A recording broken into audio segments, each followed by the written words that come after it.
বড় দুঃখের বিষয়, আজকে বাংলাদেশে যৌতুকের প্রচলন হয়েছে। আর এই যৌতুক নিচ্ছে মুসলমানেরা। কন্যা পক্ষের কাছ থেকে দাবি করে যৌতুক আদায় করা হচ্ছে। যৌতুক দিতে হবে। কি দিবা? লেটেস্ট মডেল গাড়ি, মঙ্গল গ্রহে বাড়ি, 10 লক্ষ টাকা ক্যাশ, গুলশানে অফিস। মানে মেয়ে জন্ম দিয়ে পিতা এমন ভুল করেছে যেন তওবা করা দরকার। আল্লাহ আমারে মেয়ে দিও না, কথা বলেন ঠিক কিনা? হারাম। আপনি ছেলে বিয়ে দেওয়ার সময় কন্যা পক্ষের কাছ থেকে কোনো কিছু ডিমান্ড করতে পারবেন না। যদি কন্যা পক্ষ খুশি করে কিছু দেয়, দেওয়াও সুন্নত, নেওয়াও সুন্নত, কিন্তু দাবি করতে পারবেন না। যদি দাবি করে নেন তাহলে কুত্তার পায়খানা খাওয়া কি? বলেন নাকি? শুকরের মাংস খাওয়া কি? যারা বললেন না তাদের জন্য কি জায়েজ? শুকরের মাংস খাওয়া কি? সুতরাং ছেলে বিয়ে দেওয়ার সময় যৌতুক আদায়ের নামে কন্যা পক্ষের কাছ থেকে দাবি করে নেওয়া এসব জিনিস কুত্তার পায়খানার মতো, শুকরের মাংসর মতো। আপনারা কি দাবি করে আদায় করবেন?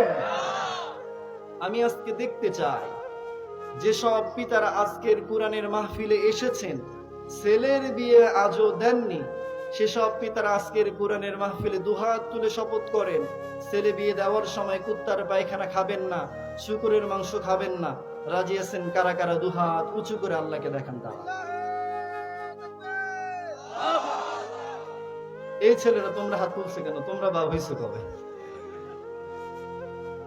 তরুণ জোয়ান যুবক, তোমরাও তো বিবাহ করবা, ঠিক কিনা?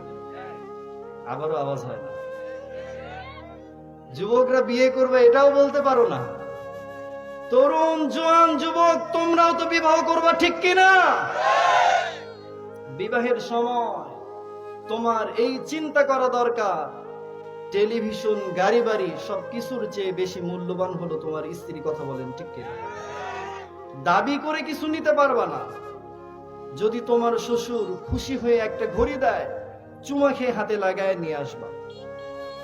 যদি এক জোড়া জুতা দেয়, 14 গোষ্ঠীর কপাল মনে করে নিয়ে আসবা। তোমার তো তৃপ্তি হওয়া উচিত। আমার শ্বশুর, আমার শাশুড়ি তাদের 18 বছর 20 বছরের কলিজা নিংড়ানো স্নেহকে উজাড় করে দিয়ে কলিজার টুকরো মেয়েটাকেই তো দিয়ে দিয়েছে আমাকে। এর থেকে গাড়ি বেশি? কথা বলেন, গাড়ি বেশি, বাড়ি বেশি? বিবাহ করবা সোনা দিয়া, দানা দিয়ে, রানীর মর্যাদা দিয়ে বাড়িতে এনে রাখবা।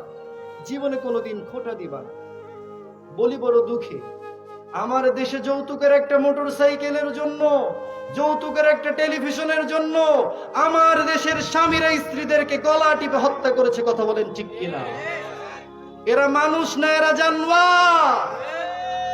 সুতরাং তরুণ জোয়ান যুবক যারা বিবাহ করনি, আজকের মাহফিলে আমি ফাহাদ ইবনে বাদশার সাথে দুহাত তুলে শপথ করো, বিবাহের সময় যৌতুক ছাড়াই বিবাহ করবা কারা কারা? দুহাত উঁচু করে আল্লাহকে দেখাও। তারা মাঝে মধ্যে দেখি মুরব্বীরাও হাত উঠাইছে। আবার কি বিয়ে করতে চান? যুবকরা হাত উঁচু করো, বলো আল্লাহ।